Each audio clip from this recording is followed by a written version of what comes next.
Coronavírus. A culpa é de quem? É um juízo de Deus? Um ataque de Satanás? É irresponsabilidade humana? Uma conspiração chinesa? Essas são algumas perguntas que surgem quando a gente lembra desse tema, quando lembra do coronavírus. E eu, nesse vídeo, gostaria de lançar um pouco de luz a respeito do que a Bíblia diz sobre o coronavírus e todas essas doenças e moléstias que afligem a humanidade. Meu nome é Antídio de Oliveira, esse é o meu canal. Se você gostar do vídeo, clique em curtir. Se inscreve, toda semana eu vou estar postando aqui algum vídeo devocional, alguma reflexão, então fica à vontade. Também comenta aqui embaixo o que você achou, qual a sua dúvida. Eu vou ficar muito feliz em responder se eu souber, se eu puder. O que eu não souber eu vou buscar conhecer e buscar aqui as respostas para as perguntas de vocês. Bom, a maioria das pessoas as pessoas têm dois tipos de cosmovisões a respeito de Deus e das crises que afligem o mundo, né? Geralmente as pessoas pensam assim, olham para Deus como um grande ser, um carrasco, um juiz, que ele, ao mesmo tempo que sentencia, ele aplica a sentença e está só esperando um vacilo nosso para lançar raios e trovões sobre nossas cabeças. Muitos podem não dizer que é isso, mas na verdade é o que pensam. E outros também pensam que Deus é um ser muito distante, que está preocupado com sei lá o que, mas que não tem nada a ver com a humanidade. Ele não está nem aí para os nossos problemas e nos entregou a própria sorte nas mãos de Satanás, ou que Satanás tem talvez o mesmo poder que Deus e está batendo de frente com ele e muitas vezes até sobressaindo sobre Deus. Bom, esses são alguns pensamentos que surgem e, na verdade, algumas cosmovisões a respeito de Deus. Mas eu queria falar exatamente o que a Bíblia diz sobre as crises, sobre os problemas que afligem a humanidade. E desde já eu queria lançar um fundamento aqui. Se você assistir esse vídeo até o final e não conseguir reter muito bem tudo que eu vou dizer, mas que você retenha isso. Deus é bom. Deus é bom. E esse coronavírus não é a ira de Deus. Não é o juízo de Deus sobre a humanidade. 1 Tessalonicenses, capítulo 5, lá no verso 9 vai dizer: porque Deus não nos destinou para a ira, mas para alcançar a salvação mediante nosso Senhor Jesus Cristo. Então, queridos, esse coronavírus não é a ira de Deus, o juízo de Deus sobre a humanidade. Deus, sendo totalmente bom, não pode produzir o mal. Ele não vai produzir o mal. Ele é bom, ele é amor. João o classifica como amor. João, o apóstolo amado, aquele que recostou a cabeça no peito de Jesus, ele, ao falar sobre Deus, ele não diz que ele tem amor, mas que ele é amor. E é isso que eu quero lançar como fundamento aqui. E a criação dele também é boa. Tudo que Deus fez e faz é bom. A palavra diz que, lá em Gênesis, na criação, diz que ele, ao avaliar, ele produzia e ele avaliava o que era produzido e ele o classificava como bom.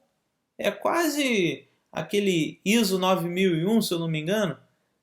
Ele produz, ele avalia e ele classifica, ele conclui na sua análise que era bom. E ao olhar para o homem, mais ainda, ele diz que é muito bom. Deus não criou a morte, Deus não criou estupradores, assassinos, Deus não criou todo o mal que o homem pode produzir. O homem que ele criou era muito bom. Era muito bom. Então por que todo esse mal acontece na sociedade, Antídio? Aí lá em Gênesis capítulo 3, verso 17, ele lança uma sentença sobre Adão depois da queda. Depois do pecado, ele diz a Adão: por ter dado ouvidos à voz da sua mulher e comido a árvore que eu havia ordenado que não comesse, maldita é a terra por sua causa. Em fadigas você obterá dela o sustento durante os dias de sua vida. Olha, infelizmente, o homem caiu, o homem pecou. E esse pecado atingiu todas as esferas da sociedade.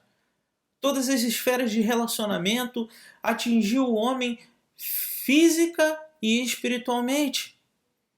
Na verdade, por ter atingido o espírito do homem e ali naquele momento Adão ter morrido espiritualmente, todas as demais coisas, todas as demais nuances da criação também morreram junto com Adão e experimentaram daí em diante doenças, morte, sofrimento, angústias por causa do pecado. Até mesmo os vírus e bactérias, eu não posso te dizer que elas já não existiam antes da queda, mas se existiam, certamente era uma relação tão harmoniosa entre todas as criaturas que elas não causavam doença ou dor ou sofrimento. Muito pelo contrário, até hoje, na verdade, existem bactérias que são usadas para a saúde do homem. Existem bactérias que podem também, sim, causar doenças, mas são muito bem manipuladas pela ciência para que sirvam como cura. Então, antes da queda, era essa harmonia, era esse sistema muito bem elaborado, mas que foi quebrado com a queda. O pecado é que trouxe tudo isso de ruim para o ser humano e para a sociedade e para todo o ecossistema. Todo o mal que acontece depois da queda é consequência do pecado, é consequência do pecado no mundo. Lá em Lamentações capítulo 3, verso 39 vai dizer, Jeremias diz que por que se queixa o homem? Queixe-se cada um dos seus próprios pecados. O homem, desde a queda, tem a tendência a transferir responsabilidade, não é verdade? O homem transfere para a mulher para a serpente já não tem nem para quem transferir, mas a verdade é que o homem não assume as responsabilidades dos seus atos. Olha para esse mesmo coronavírus. Uns especulam que é uma manipulação de laboratório, é uma conspiração, uma guerra biológica, mas o que é mais indicado é que tenha sido originado dos animais selvagens lá em Wuhan, dos animais selvagens que é vendido em feira livre como se fossem gato, cachorro, e são vendidos em feira livre e as pessoas se alimentam disso, alimentam desses animais selvagens, que para os animais não causa problema nenhum, mas para o homem causou todo esse problema, todas essas doenças, né? Então, independente de onde veio esse coronavírus, se você for investigar, o resultado é que veio do pecado, do mau uso do ecossistema, do mau uso das relações com o meio ambiente, seja por ganância, seja por intenções diversas, mas a raiz de todo esse mal é o pecado. É o pecado.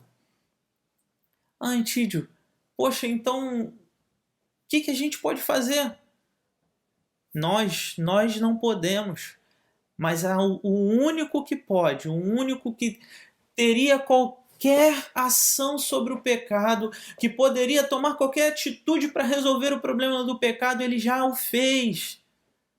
Antes mesmo da queda, porque a Bíblia vai dizer que o Cordeiro foi morto antes da fundação do mundo. Jesus, o Cordeiro de Deus que tira o pecado do mundo. Esse mesmo Jesus que foi providência de Deus para que pudéssemos resolver o problema do pecado. O mesmo Deus que nos criou de forma plena e perfeita para se relacionar conosco, e nós que se relacionar com a criação que se rebelou contra ele, porque ele não criou robôs, ele não criou criaturas sem vontade, sem desejo, mas ele criou criaturas que pudessem escolher amá-lo. escolher ou não servi-lo, escolher ou não se relacionar com ele, esse mesmo Deus providencia a solução do problema, providencia a solução do pecado no mundo. Jesus Cristo. É Ele, o Cordeiro de Deus, que tira o pecado do mundo. Infelizmente, até mesmo para nós, até mesmo para aqueles que se entregaram a Jesus, que creem que Jesus é o Filho de Deus, que veio tirar o pecado do mundo, infelizmente as consequências da maldição na terra, da maldição do pecado na terra, infelizmente somos afetados. Sim, todos são afetados. A Bíblia diz que o sol nasce para justos e injustos. Somos afetados também por essas consequências. Mas é nele que temos esperança. É por ele que podemos esperar. A Bíblia diz que a nossa esperança não é aqui, não é nesse mundo, mas é na glória com o Pai.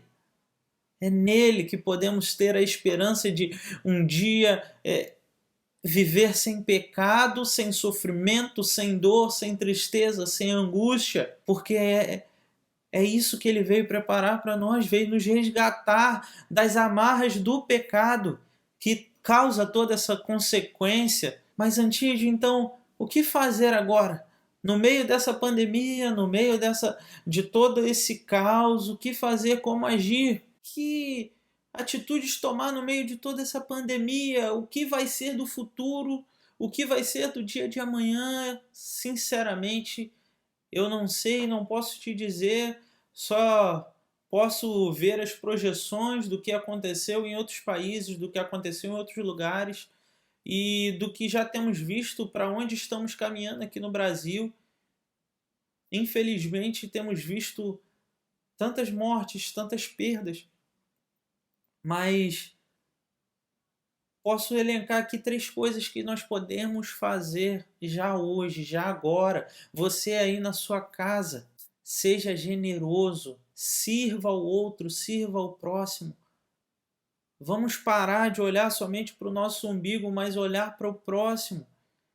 Tempos de crise, tempos de medo, a tendência é a gente se proteger, se salvaguardar, porque é isso que o pecado faz. Ele libera o egocentrismo, o egoísmo e a avareza, e vemos tantos maus exemplos a respeito disso por aí, mas eu queria te convidar a dar lugar ao Espírito Santo e ser generoso, olhar para o próximo. Tantas ações têm também acontecido, têm também sido divulgadas pela mídia e pelas mídias sociais, as lives que contribuem de alguma forma com algumas ações sociais.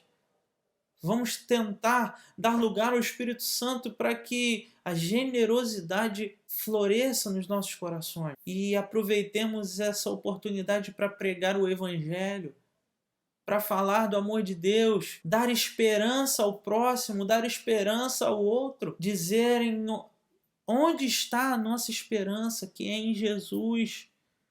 Mostre esse caminho, mostre o que Jesus tem feito em sua vida. Vamos dar testemunhos, vamos falar de Jesus, daquilo que Jesus tem feito em nossas vidas no dia a dia.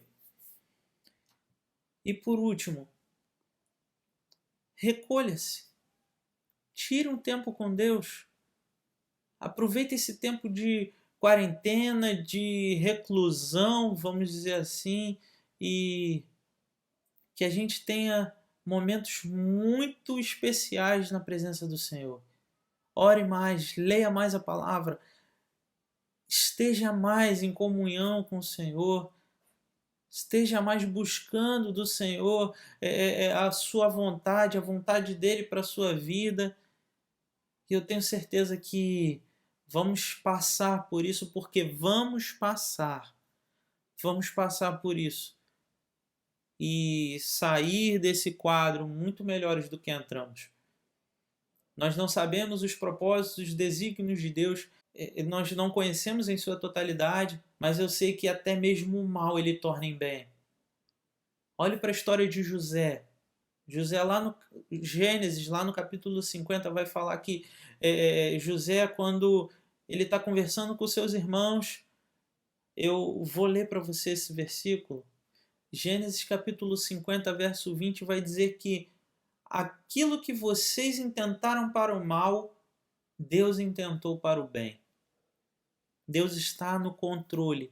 Ele não se esqueceu de mim, não se esqueceu de você, da humanidade e até mesmo aquilo que a humanidade na sua queda, no seu pecado, envolvido em toda a sua maldade, a gente faz, mas ainda assim ele torna em bem. E ele tem tornado em bem. Quantos testemunhos nós não conhecemos de gente que tem experimentado verdadeiros milagres no meio desse caos e dessa pandemia? Certamente é o agir de Deus, é a mão de Deus sobre a humanidade, porque a consequência do pecado é a morte. Pelo pecado na humanidade, nós já estaríamos mortos, já estaríamos dizimados, mas Jesus, em sua graça, em sua bondade, infinita misericórdia, ele tem preservado para salvar, para derramar sua salvação no coração daqueles que se entregam a ele. Então, vamos partilhar desse amor, vamos partilhar desse Jesus que veio ao mundo, se entregou por nós, para que houvesse salvação, houvesse esperança para a humanidade, mesmo a humanidade caída e em pecado. Amém? Que Deus te abençoe. Eu espero ter te abençoado de alguma forma com esse vídeo e que possamos multiplicar essa mensagem de esperança, de fé e de esperança num futuro melhor com Cristo. Amém? Deus te abençoe. Fique na paz.